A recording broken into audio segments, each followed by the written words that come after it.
जम्मू के माननीय मेयर श्री राजेंद्र शर्मा जी, जम्मू कश्मीर के chief secretary doctor Arun Kumar Mehta ji, यहाँ के डिप्टी मेयर बलदेव सिंह बिलवारिया जी, हमारे divisional commissioner Ramesh Kumar ji, police महानिरीक्षक जम्मू श्री आनंद जैन जी, यहाँ जम्मू म्यूनिसिपल कॉरपोरेशन के कमिश्नर श्री राहुल यादव जी, सभागार में उपस्थित सभी पूर्व मेयर, पूर्व डिप्टी मेयर, सभी माननीय पार्षद, सम्मानित अतिथिगण, देवियों, सज्जनों और मित्रों, मैं मेयर साहब का और उनकी पूरी टीम का हृदय से आभारी हूँ कि मुझे आपके बीच उपस्थित होने का अवसर प्राप्त हुआ है। ये सच है कि सभी चुने हुए प्रतिनिधियों का, शहरी प्रतिनिधियों का कार्यकाल पूरा हो रहा है, लेकिन मुझे लगता है कर्तव्य पथ पर आपका कार्य समाप्त नहीं हो रहा है। ये बात हमें ध्यान में रखनी चाहिए। मेयर साहब को मैं ध्यान से सुन रहा था। सामाजिक जीवन में आने के बाद मैं समझता हूँ कि वो तो स्वेच्छा से आदमी तय करता है कि मुझे किधर जाना है। तो सामाजिक जीवन में आने के बाद 11 बजे फ़ोन उठाना या सुबह 7 बजे निकलना, ये तो मैं समझता हूँ कि ये नैतिक जिम्मेदारी है और इसको आप लोगों ने अच्छे से निर्वहन इसका किया। इसके लिए मैं आप सबका स्वागत करता हूँ।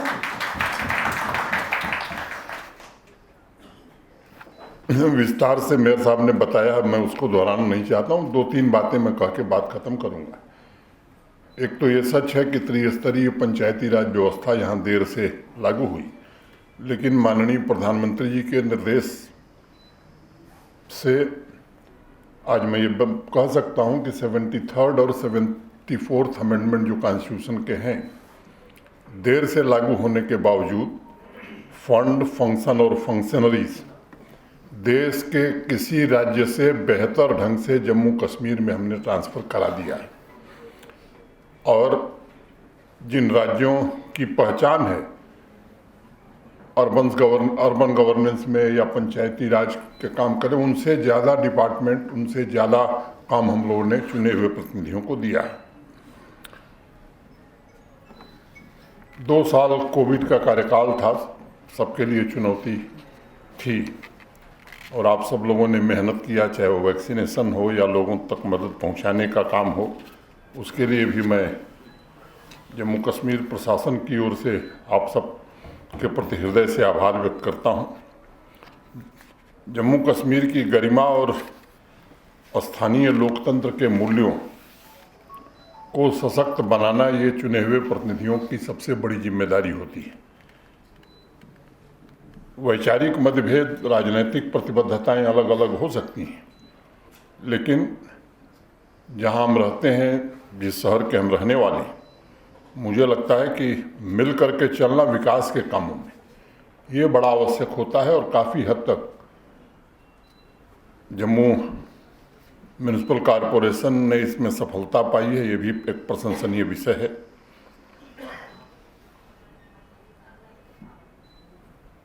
कर्तव्यों के प्रति आप सब काफ़ी सजग रहे हैं।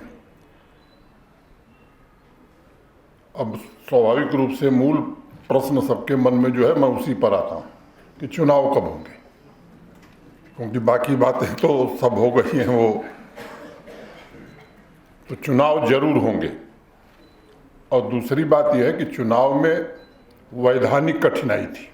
31 अक्टूबर 2019 को जब स्टेट रीऑर्गेनाइजेशन एक्ट लागू हुआ, तो अब यहाँ अन्य पिछड़ी जातियों का आरक्षण एक तरह से संवैधानिक व्यवस्था हो गई है, जो यहाँ पहले नहीं थी। इस समाज से जुड़े अनेक प्रतिनिधियों ने, जिनके जिम्मे चुनाव कराना है, मैं कहूँ कि चुनाव आयोग को अनेक रिप्रेजेंटेशन दिए हैं और उन्होंने आरक्षण की मांग की है। उनका आरक्षण मैं समझता हूँ कि संविधान के अंतर्गत समीचीन भी है और उस प्रक्रिया को पूरा करना ये नितांत आवश्यक है। कई साथियों ने ये भी रिप्रेजेंट किया था कि साहब वार्डों की जो संरचना है, और देखने में भी आया कि कुछ वार्ड बहुत छोटे हैं, कम मतदाता हैं, कुछ वार्ड सुविधानुसार काफ़ी बड़े बना दिए गए हैं। तो जब पिछड़ी जातियों को आरक्षण दिया जाएगा तो इसका भी रैशनलाइजेशन कर दिया जाएगा, और हम कोशिश करेंगे कि ये काम जल्दी से जल्दी ख़त्म हो। और इसमें देश के संसद की मंजूरी लेनी होगी। आप सब जानते हैं, आप चुने हुए प्रतिनिधि हैं। भारत सरकार भी इस काम को जल्दी से जल्दी करना चाहती है। जैसे ही ये काम होगा, निश्चित रूप से आने वाले समय में जल्द से चुनाव करा दिया जाए, ताकि चुने हुए प्रतिनिधि जनता की समस्याओं के समाधान में अपने बुद्धि, विवेक, क्षमता, योग्यता का पूरा लाभ जम्मू शहर को दे सकें। आप हमारे सबके धन्यवाद और आभार के पात्र हैं। रामचरितमानस का एक बड़ा प्रेरक प्रसंग है। जब भगवान राम और लक्ष्मण जनकपुर जाते हैं, तब लक्ष्मण की बड़ी इच्छा हुई कि वो नगर जरा एक बार देख लें। राम को लगा कि नगर देखने से पहले महाराज जनक का आदेश लेना ये बड़ा आवश्यक है। तो राम ने महाराज जनक से पूछा कि अगर आपकी आज्ञा हो तो लक्ष्मण को वह जनकपुर दिखा देते हैं। तब जनक ने जो बात कही थी वही मैं आप लोगों के सम्मुख रखना चाहूँगा। सुनि मुनीस कह बचन सप्रीति, कस न राम तुम राखव नीति, धर्म सेतु पालक तुम ताता, प्रेम विवश सेवक सुख दाता। जनक ने कहा कि राम, तुम जो काम करोगे वह नैतिक होगा, क्योंकि नगर ही नहीं बल्कि धर्म की जो दीवार है, बाउंड्री वॉल की रखवाली भी तुम्हारी ही जिम्मेदारी है। ये मैं समझता हूँ कि रामचरितमानस में बहुत सारे ऐसे प्रसंग हैं जो समाज के सभी लोगों को बराबर जीवन भर शिक्षा देते रहें। और मैं समझता हूँ कि ये चुने हुए प्रतिनिधियों को बराबर इस बात को ध्यान रखना चाहिए। मुझे खुशी है कि आप लोगों ने इसे रखा है। जब महात्मा गांधी दक्षिण अफ्रीका से लौट करके आए तो मुंबई पानी की जहाज़ से आए थे, तो उनको लेने तिलक महाराज और गोखले जी दोनों लोग गए। आप में से शायद कुछ लोगों को मालूम होगा कि तिलक महाराज स्वयं बग्गी चला रहे थे। गए और गांधी जी को रिसीव किया और गांधी जी को कहा कि देखिए, अब गांधी जी, हम लोगों की आयु अब काफ़ी ज़्यादा हो गई है। अब देश की स्वतंत्रता का भार आप ही के कंधों पर है। वहीं से उनको चंपारण जाना था। आने के तुरंत बाद बम्बई से जब चले तो बनारस गए, बनारस हिंदू विश्वविद्यालय की स्थापना के अवसर पर, और फिर चंपारण चले गए। तो गांधी जी ने तिलक महाराज से पूछा कि आपसे बात करने का अवसर नहीं मिल रहा है, मैं आपसे कुछ लंबी बात करना चाहता हूँ। तो उन्होंने कहा कि लंबी बात करने का समय मेरे पास नहीं, मेरा स्वास्थ्य ठीक नहीं है। मैं दो बातें बताता हूँ। एक, देश को समझना है तो रेलगाड़ी से पूरे देश की यात्रा करो। और दूसरी बात, गांधी ने जब पूछा कि समस्याएं आएंगी, चुनौती आएगी, तो उसका समाधान कैसे करेंगे, तो तिलक महाराज ने कहा कि गीता लो और उसको ठीक से पढ़ जाओ। जब चुनौती, जब समस्या आएगी, उसका सारा समाधान गीता में मिल जाएगा। मुझे लगता है कि मूल्यों को सहेज करके विकास कार्यों को आप लोगों ने आगे बढ़ाया है। मैं आप सबको हृदय से बधाई देता हूँ। 21वीं सदी देश के नागरिकों के आकांक्षा की प्रतीक बन गई है। नागरिकों में पूरे देश के आत्मविश्वास और सहयोग की भावना प्रबल होती जा रही है, और भेदभाव अब देश का नागरिक सहने की स्थिति में नहीं है। भारत वर्ष में स्वराज का प्रारंभ भी स्थानीय संस्थाओं से ही माना जाता रहा है। मैं ये कह सकता हूँ कि माननीय प्रधानमंत्री जी के नेतृत्व में कोशिश हुई है कि जम्मू कश्मीर में भी उस तरह की व्यवस्था लागू की जाए। अर्बन लोकल बॉडीज़ हों या हमारी पंचायतें हों, इनको मजबूत बनाने की कोशिश हुई है। सफलता कितनी मिली है आने वाला समय बताएगा। मैं 2014 से लेकर के और आज तक शहरी क्षेत्रों के विकास के लिए जिस तरह के बजट का आवंटन भारत सरकार ने किया है, कैपेसिटी बिल्डिंग के लिए जो प्रयास भारत सरकार ने किया है, मैं समझता हूं कि शायद इतना प्रयास कभी नहीं हुआ था। आप सबको बताते हुए मुझे प्रसन्नता है कि सभी शहरों में अर्बन डेवलपमेंट के लिए केंद्र सरकार ने 18 लाख करोड़ रुपए पिछले 9 वर्षों में 18 लाख करोड़ रुपए पिछले 9 वर्षों में खर्च किया है। अर्बन लोकल बॉडीज़ के फाइनेंशियल रिसोर्सेस और कैपेसिटी बिल्डिंग के लिए अनेक नए उपाय किए गए हैं। मैं स्मार्ट सिटी और ये सब चीज़ें मैं नहीं कहना चाहता हूँ, आप सब लोग जानते हैं, रोज़ आप उसको सुन रहे हैं। 2017 में जम्मू शहर भी स्मार्ट सिटी के रूप में चुना गया। 3,581 करोड़ की योजनाएं। कमिश्नर साहब और उनकी टीम को मैं कहना चाहता हूं कि जून में वो ये योजना खत्म हो रही है। तो अब जून के बाद कोई काम रह जाएगा तो मुझे लगता है कि पछतावा होगा। अमृत है, अनेक काम इस तरह के हुए हैं।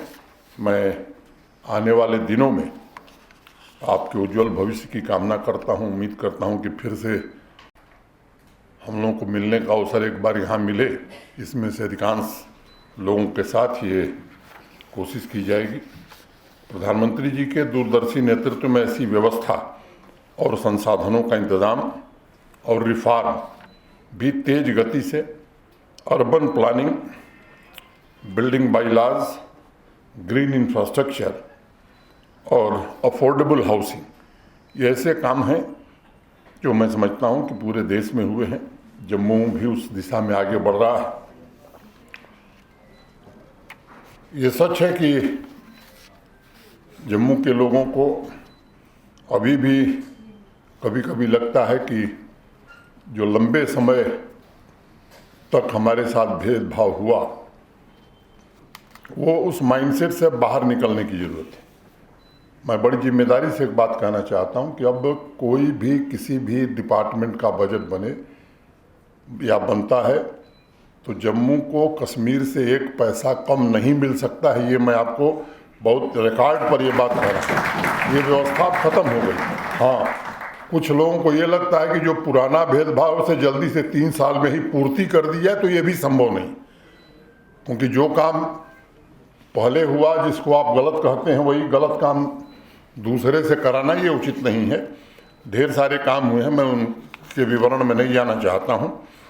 लेकिन जो चुनौती है, शहरी जनसंख्या जिस तरह से बढ़ रही है, मुझे लगता है कि आने वाले समय में एक बड़ी चुनौती है। उसके लिए जो बात मेयर साहब कह रहे थे, मुझे लगता है कि नगरीय निकायों को अपने संसाधनों के विस्तार पर विशेष रूप से काम करना चाहिए। होता क्या है, सामान्य रूप से हम लोगों की राय से प्रभावित हो जाते हैं। जब भी अच्छा शासन चलेगा, ये समझिए कि जनता उसका विरोध कभी नहीं करेगी। कड़े फैसले लेने पड़ते हैं और लेना चाहिए। ये कुछ लोग हैं जो इसका विरोध करते हैं और वो कभी भी नहीं चाहते कि कहीं भी सुशासन कायम हो, कहीं भी अच्छी व्यवस्था चले। मुझे लगता है कि जब भी देश में जहाँ भी आप देखें, जो इस तरह के फैसले लिए गए हैं, उसमें जनता की भलाई होती है। और इसलिए देश में बताया मेहता जी ने, मैं नाम नहीं लेना चाहता हूँ, अनेक ऐसे म्यूनिसिपल कॉरपोरेशन हैं जिनका बजट काफ़ी बढ़ा है, क्योंकि ये व्यवस्था लंबे समय तक नहीं चल सकती है कि सेवाएं हम मुफ्त में लेंगे। ये कोई न देश चला सकता है, न कोई राज्य चला सकता है, न कोई संघ राज्य क्षेत्र चला सकता है। इसलिए रिसोर्सेज का जनरेशन और विकास तो तभी होगा जब कैपिटल एक्सपेंडिचर बढ़ाएंगे। और कैपिटल एक्सपेंडिचर अगर नहीं बढ़ेगा, चाहे वो जम्मू म्यूनिसिपल कॉरपोरेशन हो, चाहे जम्मू कश्मीर प्रशासन का कोई विभाग हो, केवल तनख्वाह और जीपीएफ में ही पैसा खर्च करेंगे तो विकास नहीं हो सकता। तो ऐसी व्यवस्था बनाने में जनता और चुने हुए जनप्रतिनिधि एकमत होकर के, किसी को लगता है कि नहीं साहब ये रास्ता गलत है, तो उस पर चर्चा की जा सकती है। लेकिन जो हम जानते हैं वही सही है। मैं समझता हूँ ये भाव सामान्य रूप से उचित नहीं होता है। मैं पुनः आज के इस समारोह में आप सबके प्रति विकास के प्रति गहरी प्रतिबद्धता, शहरी समाज में ईज ऑफ लिविंग के लिए आपके योगदान के लिए कृतज्ञता ज्ञापित करता हूं और माँ वैष्णो देवी से प्रार्थना करता हूं कि जल्द से जल्द चुनाव हो, ताकि फिर से इसमें से बहुत सारे चेहरे वापस आएंगे, कुछ नए चेहरे आएंगे, तो उनसे भी मिलने का अवसर मिले।